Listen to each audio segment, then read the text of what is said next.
देखिए, बिहार में महागठबंधन की सरकार बनी है। लगातार विपक्ष के नेताओं के द्वारा कहा जा रहा है कि महाजंगल राज आ गया है।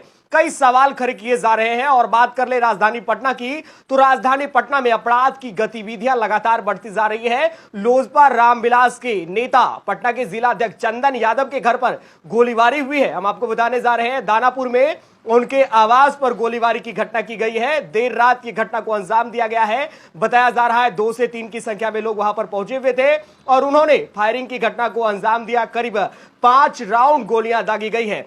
पूरी घटना क्या है हम आपको विस्तार से बताते हैं, लेकिन उससे पहले हम आपको बताना चाहते हैं, महागठबंधन की सरकार बनने के बाद राजधानी पटना सहित राज्य के कई हिस्सों में अपराध की गतिविधियां बढ़ गई है। बात राजधानी पटना की कर ले तो हाल ही में तेजस्वी यादव जो बिहार के डिप्टी सीएम है, उनके ममेरे भाई रणधीर यादव के ऊपर भी गोलीबारी की घटना हुई थी। सुभाष यादव के बेटे हैं। और अब जो खबर निकलकर सामने आई है, देर रात चिराग पासवान के बेहद करीबी चंदन यादव की हम बात कर रहे हैं, जो पटना के जिला अध्यक्ष हैं, लोजपा रामविलास में बड़ी जिम्मेदारी को संभालते हैं, उनके घर पर गोलीबारी की घटना को अंजाम दिया गया है।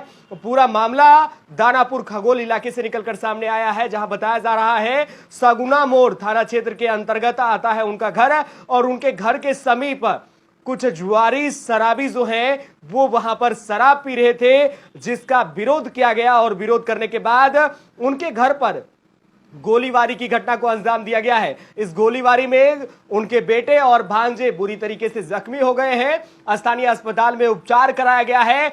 सबसे बड़ी बात यह है कि चंद कदमों पर सगुना मोड़ थाना है और वहां के थाना प्रभारी कमलेश्वर प्रसाद का कहना है कि हम लगातार कार्रवाई कर रहे हैं। वही बात कर ले, इस घटना के बाद चिराग पासवान का पूरा जो कुनबा है वो इस समय दानापुर पहुंच चुका है और वहां पहुंचकर प्रदेश अध्यक्ष राजू तिवारी ने भी मोर्चा संभाल लिया है। उन्होंने सरकार को घेरा है, साथ ही साथ ये भी कहा है कि सरकार लगातार अपराधियों का संरक्षण दे रही है। बता दें आपको, हाल ही में जब दिल्ली से पटना लौटे थे चिराग पासवान, मधेपुरा के दौरे पर गए थे, तो उन्होंने कहा था कि राज्य में टारगेट किलिंग किया जा रहा है। बात कर ले कटिहार की या आरा की, जहां जिस तरीके से भाजपा नेताओं के ऊपर हमला हुआ, उनकी जानें चली गई, तो अब उन्होंने भी कह दिया था कि राज्य में अपराध की गतिविधियां बढ़ रही है और अपराधियों को सरकार संरक्षण दे रही है। तो अब राजधानी पटना में रहना बेहद दुर्लभ होता नजर आ रहा है, क्योंकि अपराध की घटनाएं जो है वो लगातार बढ़ते जा रही है।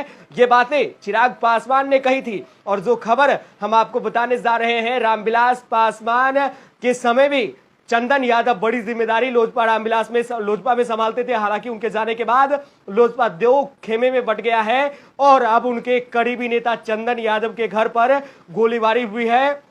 बताया जा रहा है चिराग पासवान इस घटना को लेकर काफी गुस्से में है और जल्द राजधानी पटना की सड़कों पर उतरकर बढ़ते अपराध के खिलाफ मोर्चा संभालते नजर आ सकते हैं। महागठबंधन की सरकार के खिलाफ हल्ला बोलते नजर आएंगे। अब देखना होगा, जिस तरीके से घटनाएं निकलकर सामने आई है, जहां सगुना मोड़ थाना प्रभारी का कहना यह है कि कार्रवाई हो रही है, लगातार कार्रवाई करने के लिए काम कर रही है, तो वहीं अपराध की जो घटनाएं हैं वो बढ़ी है। और चंदन यादव जो चिराग पासवान के बेहद करीबी हैं, कंधे से कंधे मिलाकर राजधानी पटना में नजर आते हैं। उनके बेटे भांजे के ऊपर गोलीबारी की गई है, उनके घर पर गोलीबारी हुई है, वो दोनों जख्मी हैं। और उसके बाद उनका पूरा परिवार जो है वो इस वक्त डरा समा है।